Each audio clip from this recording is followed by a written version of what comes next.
CBI court ఈ దేశంలో అత్యున్నతమైనటువంటి ఇన్వెస్టిగేషన్ ఏజెన్సీ సిబిఐ లడ్డూలో శ్రీవారి ప్రసాదంలో యానిమల్ ఫ్యాట్ లేదు, ఎటువంటి కొవ్వు పదార్థాలు లేవు అని నివేదిక ఇచ్చింది.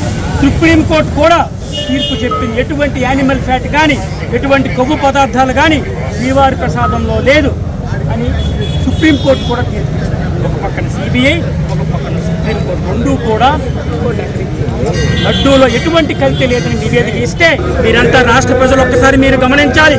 స్వార్థ ప్రయోజనాల కోసం ఈ కూటమి ప్రభుత్వం, ఈ పచ్చ మీడియా ఎంత స్థాయికైనా దిగజారిపోయిందనడానికి ఈ రోజున తిరుపతి లడ్డు అనేది ఒక నిదర్శనం.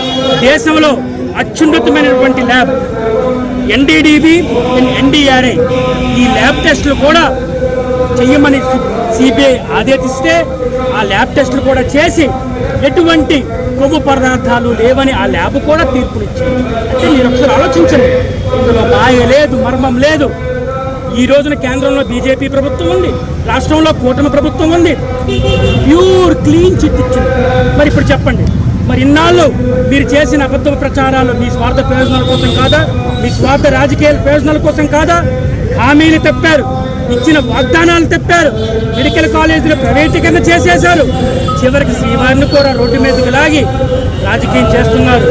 ఈ రోజున శ్రీవారు తప్పనిసరిగా ఎవరైతే శ్రీవారి లడ్డూని అప్రతిష్ట పాలు చేశారో ఈ కూటమి ప్రభుత్వానికి శ్రీవారు తగిన బుద్ధి చెప్తారని నేను నమ్ముతున్నాను.